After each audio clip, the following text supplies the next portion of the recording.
Hello everyone, and welcome back to the channel. Today, we're diving deep into one of the most enigmatic and powerful prophecies in the entire Bible. The four angels bound at the great River Euphrates, this prophecy found in the book of Revelation, has fascinated and perplexed scholars for centuries. What does it mean? Who are these angels, and what is their role in the end times? Let's explore this together. The specific verse we're looking at is Revelation chapter 9, verse 14. It says, "Release the four angels who are bound at the great river Euphrates." This command is given during the blowing of the sixth trumpet, a period of intense divine judgment upon the earth. So, right away, we understand that the release of these angels is a major event, a turning point in the apocalyptic timeline.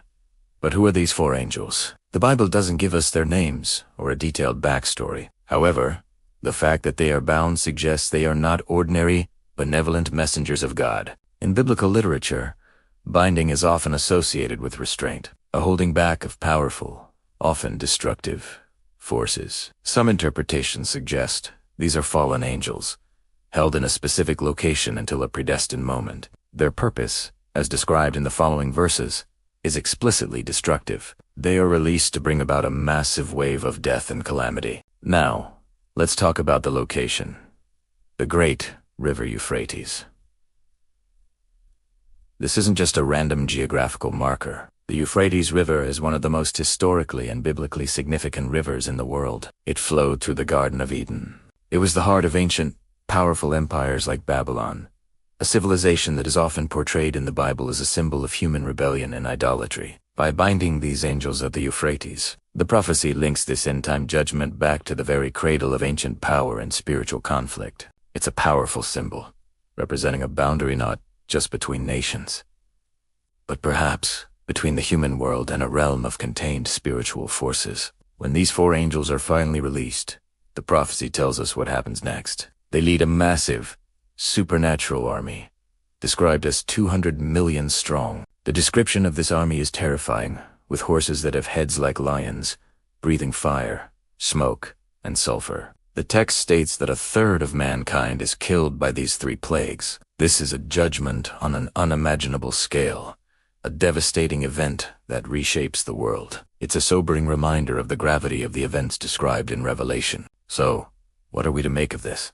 Is this a literal army of 200 million? Are the four angels literal beings waiting under a river? Or is this symbolic language meant to convey the sheer scale and terror of the final judgments? Scholars have debated this for generations. Some believe it points to a future military conflict originating from the geographical region around the Euphrates. They might see the 200 million as a literal army from Eastern nations. Others view the entire passage as symbolic imagery. In this view, the four angels represent powerful, destructive spirits of judgment unleashed upon a rebellious world. The fire, smoke, and sulfur aren't necessarily literal elements, but are symbolic of the divine, all-consuming nature of this final plague.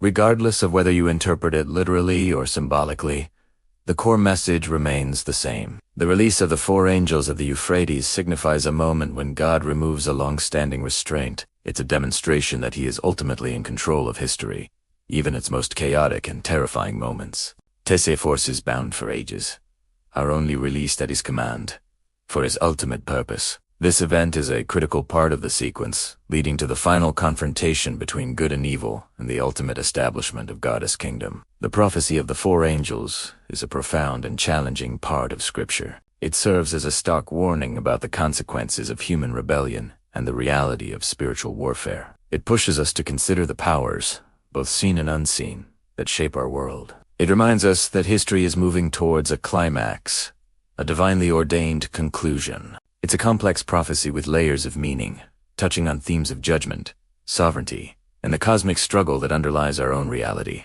Thank you so much for joining me on this deep dive into Revelation. It's a heavy topic, but an important one for understanding the full scope of the biblical narrative. What are your thoughts on the four angels of the Euphrates? Let me know in the comments below. And if you found this exploration interesting, please give this video a thumbs up and subscribe for more content just like this. We'll see you in the next one.